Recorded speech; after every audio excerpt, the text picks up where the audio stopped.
Pete with some announcements. So we're here upstairs in the Wharfinger, and the mics will be on throughout the meeting.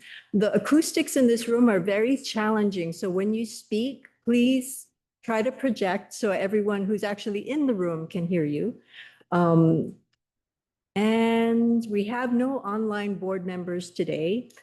For any community members who are participating in the public comment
please let us know if you sound again, that would be great.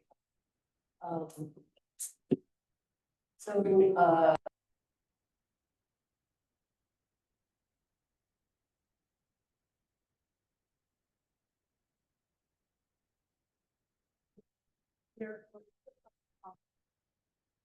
for that agenda item.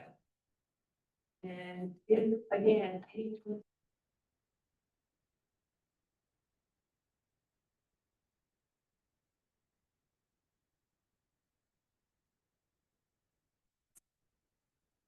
707. Yeah, we lost sound again, Lori.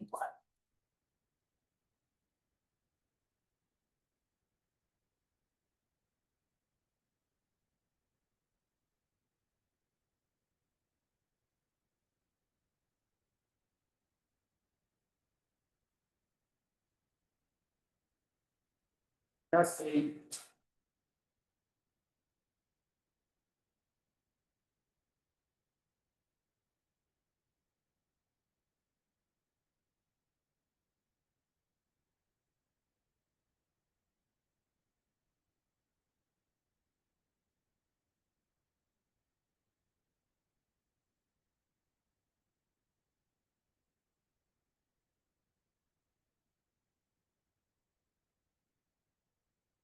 We got lights.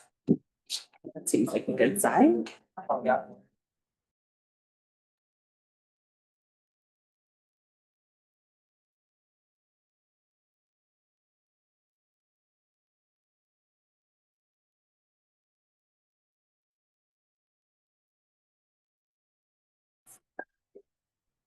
Thank you.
Novelty.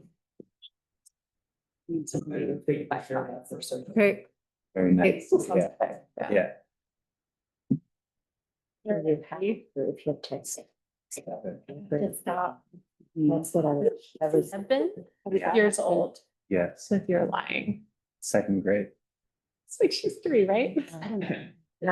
What I was wondering. Yeah, she kept growing. She aged with us. Children are permanently a certain age in my mind, I guess. Well, I could have a comment on any of these items. Just confirming, can people online hear us? Yep, they can hear. Okay. Okay, so picking it up where I left off, if you lose connection, please call 707-382-7336, 707-382-7336, or email publiccomment@redwoodenergy.org. Okay, Chair Bauer? Thank you, Lori. Everyone, call the August 28, 2025 meeting of RCEA Board of Directors to order. May we have a roll call, please? Yes, Chair. Director Arroyo, Present. Chair Bauer, Here. Director Diaz, Here. Director Garachi, Here. Director Jorgensen.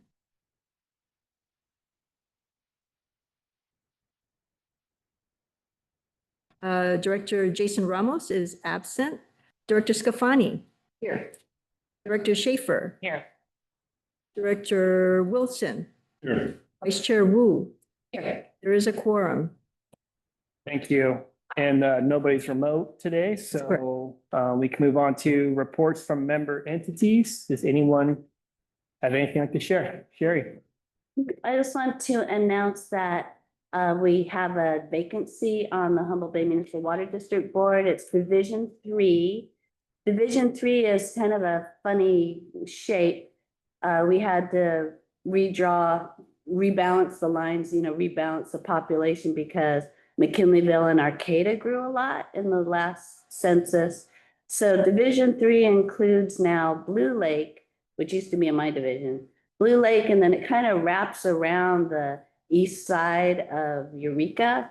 So if you know anybody in that division, go to the website, our Humboldt Bay website, and there's a whole Division 3 vacancy announcement with a map. The map is kind of lame, I must admit. So the best way is really you just call the elections number and they'll tell you, you give them your address and they'll just tell you if you're in Division 3 or not. So if you know anybody, please send them our way. All right, thank you. Anyone else? Yeah, go ahead, Natalie. The county of Humboldt has passed a lighting ordinance. So that doesn't affect streetlights, but it does affect other lighting in the unincorporated part of the county. And we did look at different municipalities' lighting ordinances, and they're all a little bit different. Although they're all in similarly aligned, well, not all, but Eureka, Arcata are aligned around the international dark sky guidelines. There's some reference to them in both.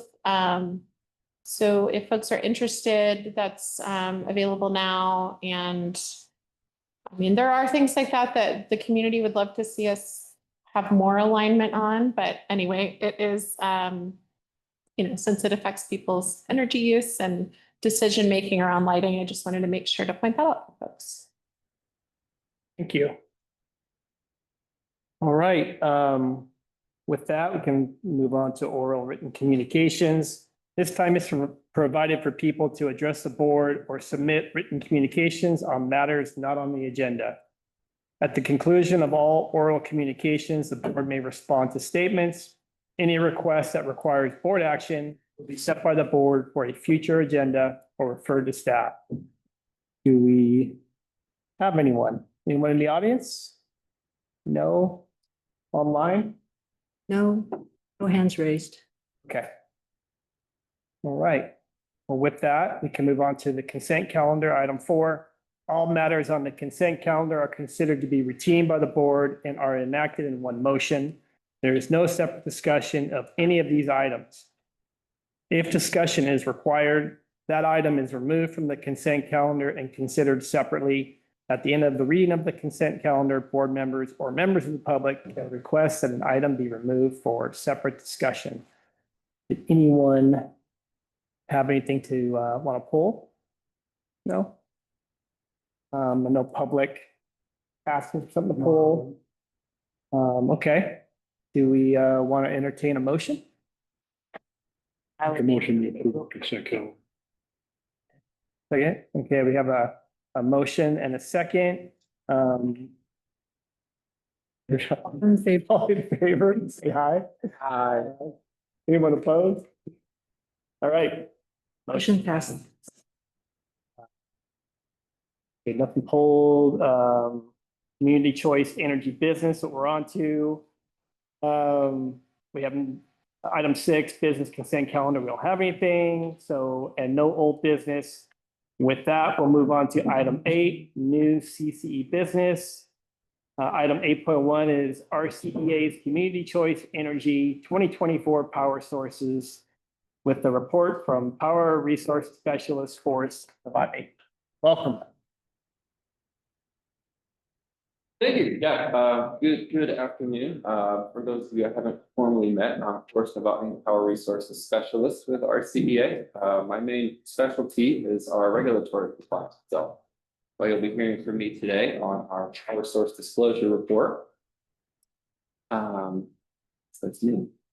So first off, what is the Power Source Disclosure Report? It's an annual state mandated reporting process from the California Energy Commission intended to provide transparency on our power procurement. So where do we get it? What sources are they and what's their greenhouse gas emission content? Associated with the power source disclosure is the power content label, which is mailed out to all of our customers, usually in the fall. This year it'll be later in the year, sometime in November likely. So we are here to request your attestation to the veracity of our power source disclosure report. So this is our default product that most people are enrolled in, Repower. Something like 98% of our customers are enrolled in Repower. So for 2024, we had 517,780 megawatt hours sold under this portfolio. Of those, 59% were renewable and carbon free. Break that down farther, 46% was renewable, 13% carbon free, and 41% was from what they call unspecified resources. So short-term procurement, system power, things like that to meet our load requirements. Alternatively, we have the Repower Plus, which is the opt-up product. So that's 100% renewable portfolio. This is roughly 2% of our annual load was served by the Repower Plus portfolio. About 2%. So as always, it's 100% renewable. So there are no greenhouse gas emission intensities, and it's served by 1/3 hydro, 1/3 eligible hydro, 1/3 solar, and 1/3 wind. Of these percentages, the solar portion was actually done with the Sandrini contract. The eligible hydro portion was from co-hydro, and the wind was from our voluntary allocation portfolio. To break down our procurement for 2024, this is the breakdown by resource type, which is 9% solar, which was mostly Sandrini after that came online last year, so very exciting. 18% biomass, which includes Humboldt Sawmill Company. A very small percentage of geothermal resources, which came from our PG&E voluntary allocation. 16% of that was wind, also from voluntary allocation, and some of the Sandrini replacement product we received, which was contractually provided due to the project delays in 2024. 3% was hydroelectric, mostly from Cove, and 13% was the large hydroelectric, which is the carbon-free aspect, and the rest being unspecified power. So to break down our portfolio by contract type, these are the contracts that we have that made up our portfolio this year. 3% of our retail load was served by Co-Hydro, 7% by Sandrini from the test energy in November and December when it finally came online. 16% from Humboldt Sawmill Company, 7% from our voluntary allocation from PG&E, 14% from the Sandrini replacement product I mentioned earlier, 13% large hydro carbon free, and 40% unspecified. 26% of our resources last year came directly from PPAs. So power purchase agreements that we have, which would be Cove, Sandrini, Humboldt Sawmill Company. So this year, you can see this is a breakdown of our previous year's power mixes, which, as you can see for 2024, again, was 46% renewable, 13% carbon-free, and 41% unspecified. We are very excited to announce that despite our previous financial challenges, RCEA anticipates a 100% carbon-free and renewable portfolio 2025 and beyond. We're very excited about it. 2025, our projections should be at least 56% renewable and 44% carbon-free. And the Repower Plus mix will continue to be served by 100% renewable, 1/3 wind, 1/3 hydro, 1/3 solar. So until we make that shift in 2030 to 100% renewable, that's how the Repower Plus will remain. So with that in mind, I'll take any questions or clarify anything that you attest to it. Yeah, and I do want to just point out like the significance of kind of this moment of like transitioning, you kind of saw the power mix in 2024 and then getting to the 2025 power mix of 100% renewable and carbon-free. I know that the board had allowed for a pause because we were concerned about finances. So I think that really gave us the flexibility to do what we needed to do, but we are always working to achieve it, even though we had that, the sort of permission to have that flexibility. Anytime financially we can pull it off, we want to be, hitting these targets. And so I think this is the first time we've got there. We're really right on track with the sort of date projected in the strategic plan. So that is very, very exciting. And we'll be working with the community strategies team on kind of messaging this out to the broader community because it's certainly worth celebrating. So. Definitely. Any questions? Yeah, Natalie. This unspecified power, I was having a hard time mapping it over to the kind of larger spreadsheet here and realized I was not able to do that. But it doesn't seem like we have natural gas power plants unless biogas is somehow making it in there. Yeah, so the specified resources are in the spreadsheet, and that's everything that we prepared that we have record of. Anything that is not included in there is unspecified. So we really don't know. That's mostly all I can say about that. It's a mishmash of other things to meet, the demand that we have. Okay, so we just buy power, and it can be a mix from any source for that 40%. Yeah, essentially. Okay. Right, and does that come from? I'm sorry if I missed it. Does it come from PG&E? This is through short-term contracts that we have. Okay. Our load, so it could be, very short-term. So it's not something that we, necessarily know the source of. Okay. System power, things like that, which is, it's a little bit of everything. Okay. Thanks. Sure. So yeah, we're super happy about the 2025, right? My question though is given that, our finances this, Oh, yes. we don't want to like, hey, everybody, we met and never mind. We don't want to have to walk it back. So what's the risk, because we live in uncertainty. Yeah. So do you have a feeling? Yeah, I think there is that risk. And I think one thing I'm really glad about is we actually have a really wonderful community strategies team that can help us tailor that messaging so that we can get the news out, but not be so final about it that it's like, hey, we met it for this year. We will continue to strive for that. We will caveat it some way so that we can still celebrate without giving the impression that it's a given. We can do that forever and always. So yeah, we'll work with our team on that messaging for sure. And we'll be very cautious about it. And if I may, I'm not sure if part of your question was, is there a risk in 2025 that we wouldn't make it and that it's almost guaranteed? I mean, and there's always some very small percent, but I think we've waited to make the announcement till we were certain that we wouldn't have to retract that statement for 2025. Yeah. So it would be those future years. Okay. Any other questions? I do have a question, and I don't be a downer, but let's say the feds decide, we're gonna subsidize fracking across America and natural gas prices are so cheap that, for us to not buy that power source would be, a fiduciary mistake as an organization. How do you think that's a possibility that the federal action could affect how we buy power? Guess that's the question, Yeah, and I'd like to pull Richard if he has any thoughts on this, but one thing I will say is we still have our state standards to meet, and everyone in California is still working towards those same goals. So there's some assurance there, but also just there is a lot of volatility and uncertainty in terms of what resources are going to be able to come online. So I think we still have a lot more to figure out. I don't know if Richard wants to give any more of a. That's probably all right.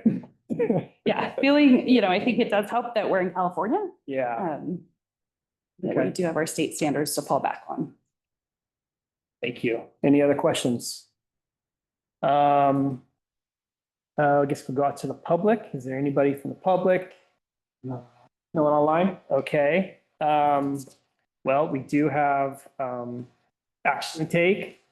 And if anybody wants to make a motion, it'd be appreciated. I'll move approval of or adoption, of the resolution approving and attesting to the veracity of our power source disclosure report for 2024. Well, second. All right, we have a motion and a second. Is that a hand vote or is that all those in favor, raise your hand? All those opposed?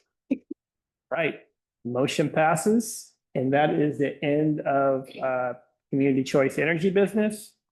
We have no old business and we have no new business. So with that, we can go to staff reports, executive director's report. Yeah, thank you. I have quite a few announcements, so I'll get through all of these. The first is that we received some information from a group called the Elected Officials to Protect America. I think some elected officials in our region have been involved with this group, and they have a letter that they're circulating asking for individual elected officials to sign related to promoting offshore wind and preserving the ability to continue those projects. And so, it's not something they're asking organizations to look at, but I do think there's several elected officials locally that have been interested in it. And it does seem consistent with our strategic plan. So we'll have Lori send that link out. If any of you are interested as elected officials, you can feel free to sign on in your own capacity. I also want to turn it over to Eileen for a quick terrace update. Yeah, thanks. So not great news. We're still in a waiting period, but we did receive word as a reminder, the project was to build microgrids for 4 tribes to be tribally owned and operated. The the tribal council did decide to officially withdraw from the project. So we're now partnering still with Yurok, Hoopa, and Blue Lake Rancheria. We have not notified DOE of their withdrawal because they're still not talking to us. But the end of what they call the definitization period, which is the time that we would be working to negotiate a final award, ends tomorrow. And so what we're expecting is that we're going to hear officially if they are canceling the award or if they're going to continue to fund the project. If they do continue to fund the project, we're expecting another delay because we haven't done all of the work to finalize the award because we've been on this federally induced pause while they review each project. The other kind of factor in the viability of the project as originally proposed is that these delays and the changes that were passed to the OBBA, I won't call it Big or Beautiful, are hindering the ability for the tribes to apply for and receive tax incentives. And that was part of the capital plan to fund the project. And so the delays do have an impact because the longer they delay, solar is becoming, will no longer be eligible for the direct pay tax credits. So currently the group, we're still meeting and working, but we're working with SHOTS to look at what we're calling minimum viable projects. So projects under, these changes and potentially with or without tax credits or reduced tax credits.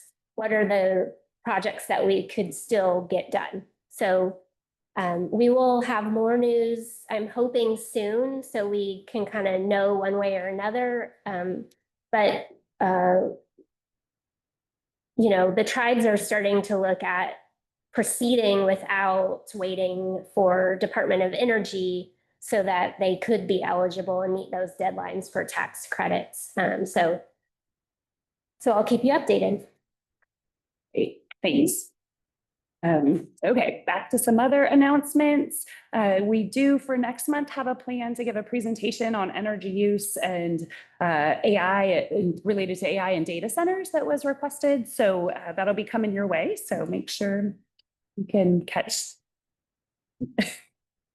And then also we have kicked off the cost of service analysis that your board approved last month. So we had our kickoff meeting and we are in the process of responding to a pretty hefty data request, and staff is working really hard to get all that information in a timely manner. So they're doing a great job and, very thorough information that we're providing to the consultants.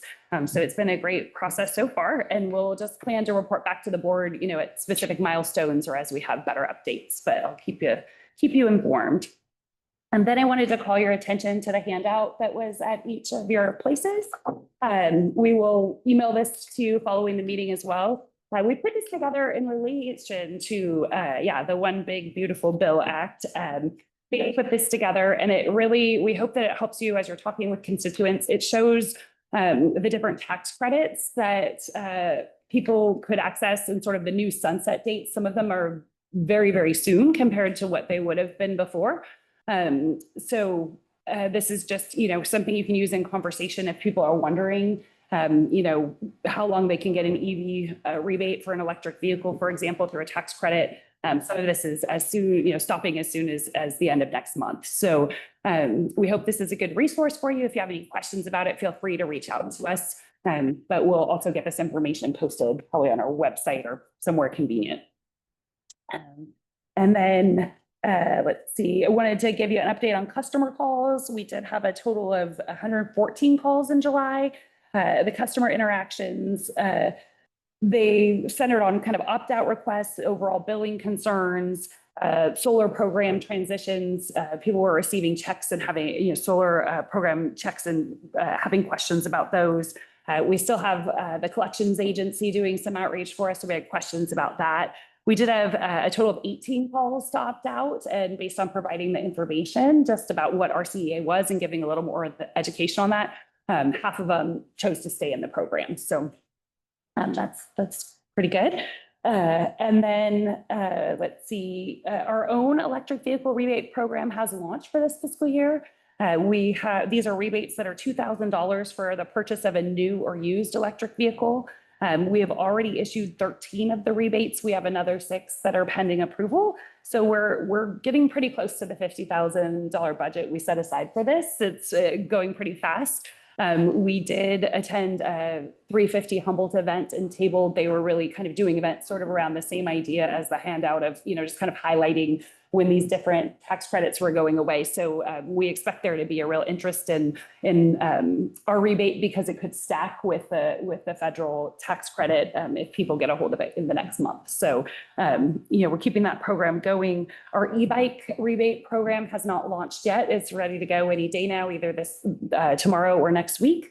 We already have 200 people on the sort of interest list for that. So we have 50 rebates we can get. We're doing $1,000 rebates on that. And so we're actually not going to be doing any specific outreach for this program because it's already so oversubscribed. It just seems like it'd be really frustrating to, kind of advertise like you too can get on a waiting list and hope for the best. But it is a good indicator that it's a well-appreciated program and people are ready to take advantage of it. So I don't think it's $1,000. oh, I'm sorry.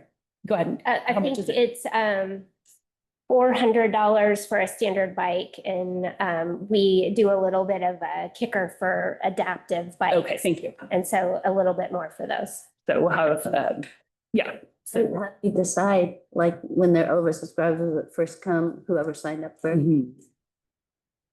Yeah. And then we have been doing quite a variety of community presentations and outreach. So in July, we were at the community, we gave a presentation at the Willow Creek Chamber of Commerce. We had a biomat workshop in-house at RCEA. This is the bioenergy market adjusting tariff. This program would essentially have us purchase power from small scale biogas generators. This would be focused on things like biogas from like a wastewater treatment facility or food waste digester. So there's some great applications, dairy farming. So I think there are some great applications locally for this, and we had a pretty good turnout for that. So that was encouraging.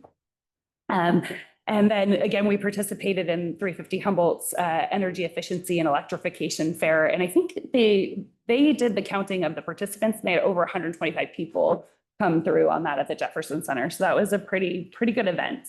And we, thanks to our community strategies team for helping them get the word out on that. We did some kind of background help with them, and it seemed like it was well attended. We also went to Eureka Arts Alive, Annie and Mary Days in Blue Lake. We did some events at the library in Eureka. We spent 2 days at the Humboldt County Fair, went to the Fortuna Chamber of Commerce, went to WIAT Days, and also we're at the Eureka Main Street Resource Fair. So definitely, it's a busy event season, right, towards the end of the summer.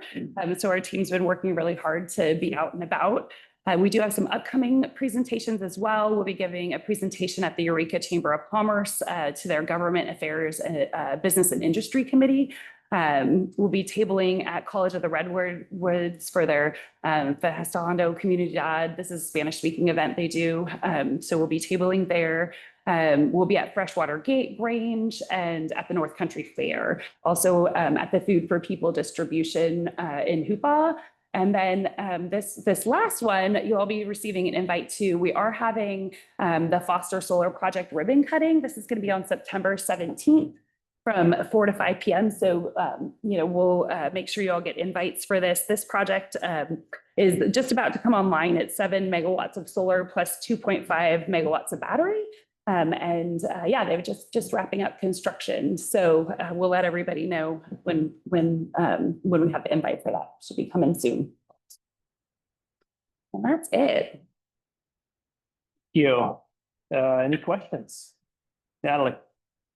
I know we have some information on our website about understanding your bill and stuff like that, but do you all have like a canned explainer that's written out that you send people when they inquire? I did my own, and I like to think I did a really good job with the 2 people who contacted me very recently going, what's this charge on my bill? Because I know you all get those calls all the time. I've only gotten a couple of them, but both the people decided not to fight it, in one person's words. It's like, great. I think I could use as a resource that, yes, we can get you something just like that. I would love to see your version also. Yeah.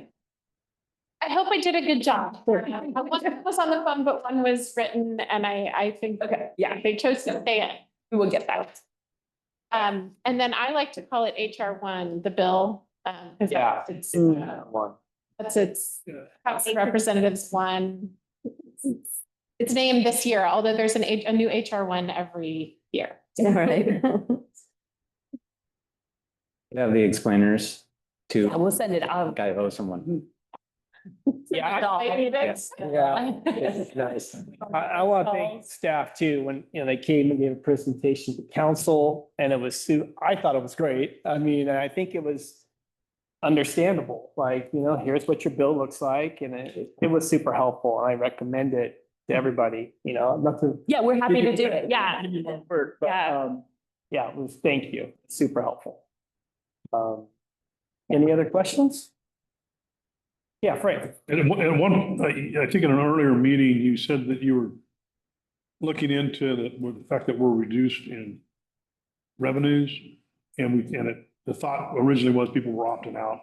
And then I think Richard said that it was related to the pot industry had pulled back probably on their energy lights and all of this type thing. Is that still an ongoing study, or has that been resolved? Towards. Yeah, I think what we're kind of realizing is that it's overall a reduced load. It wasn't, like you said, not necessarily related to the opt-outs, but just there's less, less power needed in our area. So I think I don't know that we're ongoing, doing an ongoing study of that. But we do see those projections, kind of leveling out unless we see some really large projects coming online. Where other areas are looking at, fairly increased expected loads, that's not quite the same curve we're expecting here. Unless, for example, the heavy lift marine terminal would be a huge load for us. But, hard to say when that might, move forward. It just seems, I'm still kind of getting my head around the fact that it's the opposite of the curve, is that everybody's saying we need more power. The power is lacking, it's weak, we gotta get, we've got to get more, and then we're saying we're consuming less. And that's whatever. It kind of perplexes. Mhm. I don't know but you haven't at this point really. Yeah, there's I not. can't definitively tell what. No. Right. I do have a question about terrace.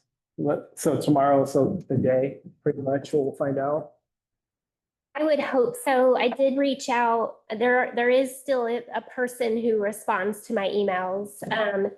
And I asked what happens if we don't hear by the end of our definitization period. And they said that our award would still be active, and that they were close to the end of the review and we would be hearing something soon.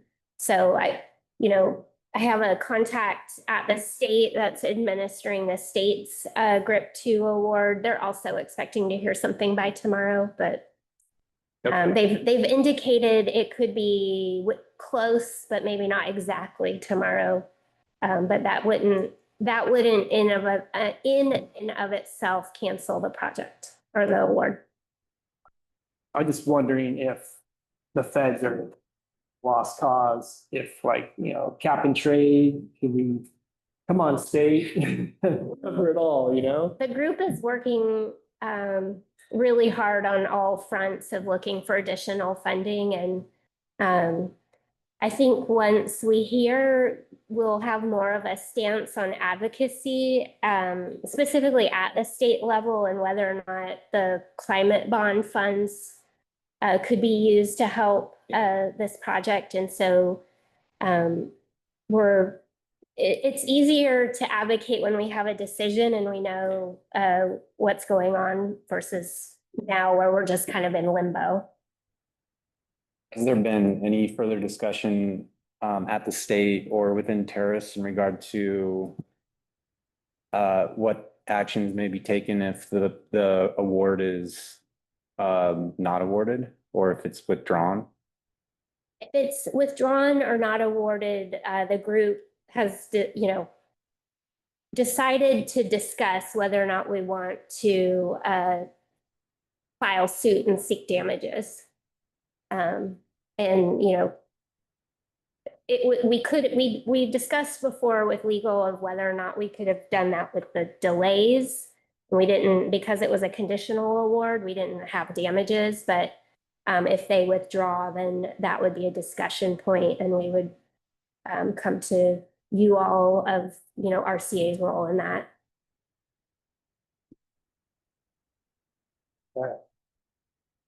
Thank It's you. not off the table, but no decision yet. Can I ask one more about that? So is it structured so that one participant just simply can't drop out?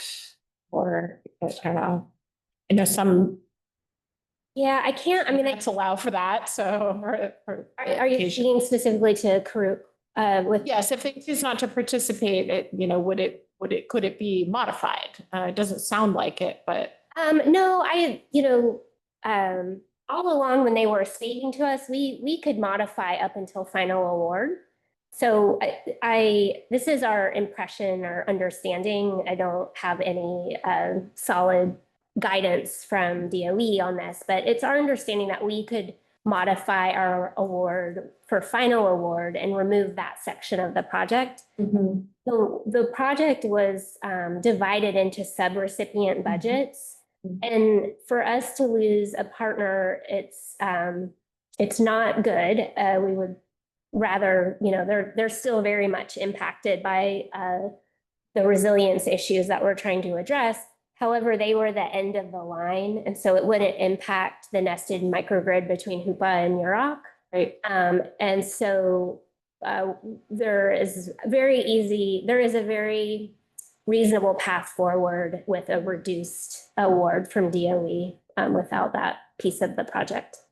Okay. Oh, so it was DOE staff that have just been uncommunicative. Yeah, since the executive order, they really have not been allowed to speak to us or answer any questions other than, you know, kind of canned responses or, you know, like the response I said about whether or not if we don't hear something by the 29th.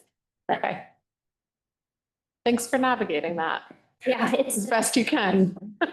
We heard about the news that similarly situated recipients have received, if any.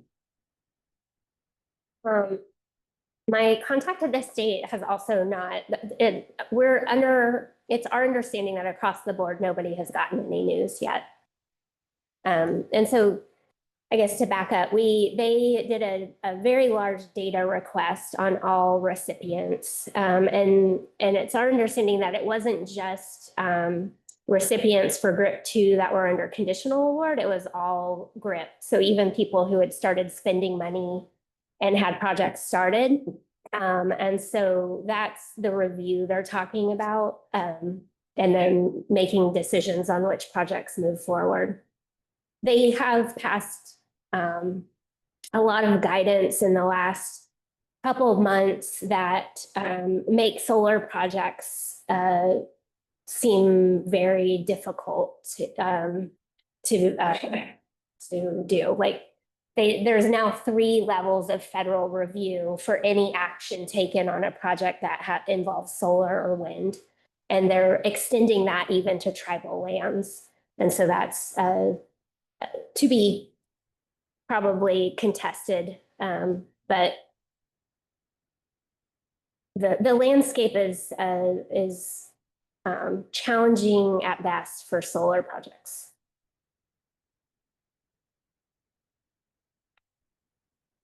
Thank you. We were hoping to end on good stuff. Sorry, I mean, I have a lot I'd like to say about that, but I don't need to say how we all feel on this.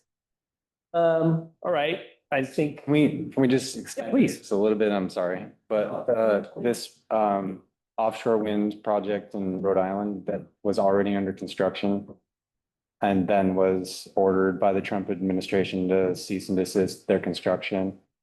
Do we know as a organization any anything about the legality of that and how should we approach future development projects under this administration if they can unilaterally shut them down even after billions of dollars of investment? Yeah, I know that there's some ongoing challenges and, one thing we can do is come back with an agendized item and kind of summarize that specifically. We put some of it in the federal report that we provide, but I do think there's a lot of activity among states that is going on, happening actively to, just push back on that. So we can give a more in-depth analysis of that at a future meeting. I'll get that agenda. It's a good one. Well, I think we had a lot of board discussion and we skipped public comment, but I don't think there's no online, right? Okay. Well, thank you for the report. Any future agenda items? I think we have one, for sure. Anybody else? Okay. Well, that's the fastest meeting I think we've ever had in the history of this organization. We are adjourned. Our next meeting will be Thursday, September 25th at 3:30, right here upstairs.